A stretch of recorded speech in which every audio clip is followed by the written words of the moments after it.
Have you ever been puzzled by how to handle special values like infinity and nan in C programming? It can be quite confusing, right?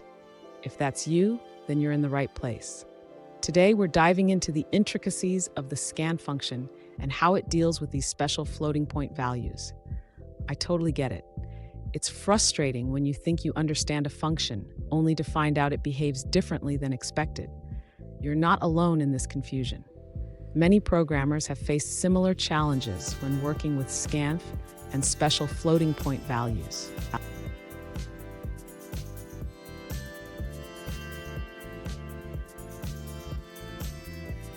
Here's the specific situation we're looking at. A user recently asked, "Why doesn't scanf accept infinity and nan when I try to read them?" They provided some code that seems like it should work, but it doesn't. Sound familiar? Let's explore this together and find out what's going on.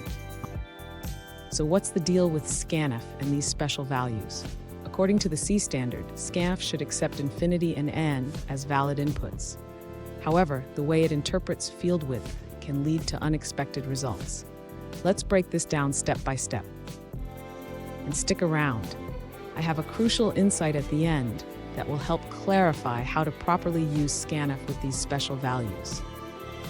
To address the user's question, we first need to clarify how the scanf function interprets input. The user should understand that scanf can match prefixes of input sequences, but this is limited by the specified field width.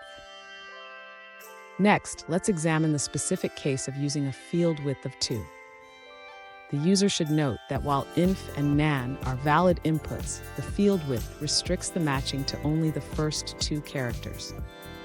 Now the user should consider the implications of this restriction. Since the prefixes in and na do not correspond to valid floating point representations, scanf will not recognize them as valid inputs for infinity or nan. Finally, the user should remember that the documentation for scanf may not explicitly state this limitation. It is essential to test various inputs and understand how field width affects the matching process. Fun fact, did you know that the concept of infinity has been around since ancient times? Mathematicians have been grappling with it long before computers existed. Now we just have to teach our code to understand it too. Now let's look at the answers provided by other users. This user explains that in the behavior of scanf, an input item is the sequence of characters processed by a format specifier. After reading, scanf checks if the entire input item can be converted according to the format.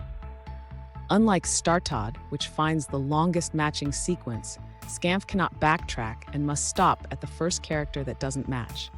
This means that if the input is too short, like inf or nan, with a field width of 2, scanf will fail to match. The user notes that different implementations of scanf may behave differently, with glibc not conforming to the expected behavior, while other libraries, like FreeBSDs, may handle it correctly. Let's take a look at another answer from another user. This user explains that the behavior of scanf with field width is already covered in the C standard. They illustrate this with examples showing how field width limits the number of characters that can be matched.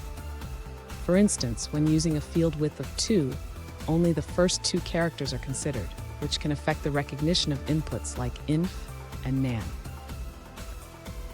They provide further examples demonstrating how different field widths affect the output.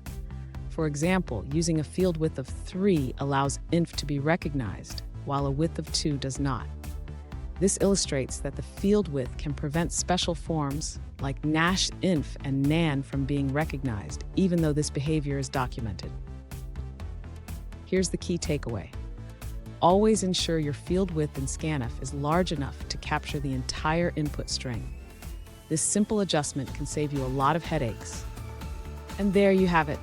Now you know how to properly handle infinity and nan with scanf.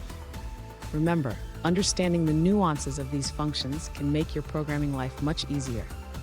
If you found this helpful, hit that subscribe button for more insights. And don't miss our next video where we tackle more C programming challenges.